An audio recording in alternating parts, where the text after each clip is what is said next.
Hey guys, welcome back to my Glowforge 101 series. If you're new here, my name is Ashley and this is my channel Chip Builds. And today we're going to talk about the different safety measures that you should use when you own or operate any kind of laser. Specifically, we're going with the Glowforge laser. And I'm also going to show you some tools and materials that I think are helpful to have around for when you are doing the Glowforge or any kind of work like that. Now, one thing to keep in mind, the Glowforge is a laser machine and it can literally start a fire in your home. So you might want to take a look at getting extra home insurance for your house or wherever you're going to be keeping this machine, just in case, to be on the safe side. One of the first things I absolutely bought to have with my Glowforge is this AFO fire extinguisher ball. And I just set this on top of the Glowforge. That way, if a fire does burst out, this will explode and hopefully dampen the fire. And that way I won't have too many issues. Another thing I have right next to my Glowforge is a fire extinguisher.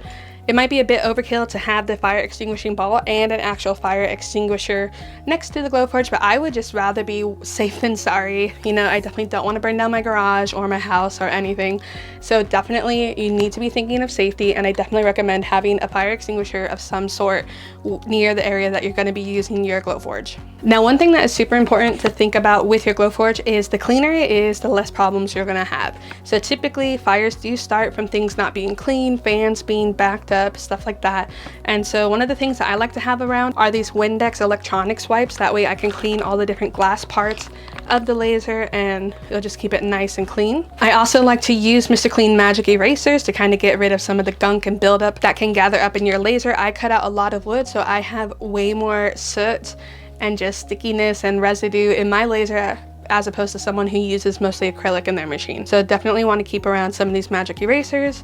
And another thing, to clean the different lenses in your Glowforge machine, you want to have some lens wipes. I specifically use the Zeiss brand. I just think it's the best one and they're pretty cheap as well. Now, one thing that you're also going to want are these straw cleaners that you can get off of Amazon. And don't worry, I'm going to have a link to everything that I'm talking about listed down below. And these are really good for when you're trying to clean in between the blades of the fan. So just really good to get in there and get all the gunk out. Now, one of the other things you're going to want that you might not think about is some kind of compressed air. Now, I was going through a ton of cans of compressed air and it's not the cheapest thing in the planet. So I ended up getting this electrical, like, canned air thing. It's called like an air duster. I got it on Amazon and it works really well. And you just hold it, you know, and then it's good to go. And it's basically the same as having a can of compressed air. So this is also really good to assist in cleaning out the fans of the laser or just kind of getting the dust out of the way pretty quickly. Now, some other things that I think are helpful to use with the laser are these little hold down pins to use. These ones I 3D printed and I do sell the file on Etsy, or I also sell the 3D printed version of these over on my Etsy shop.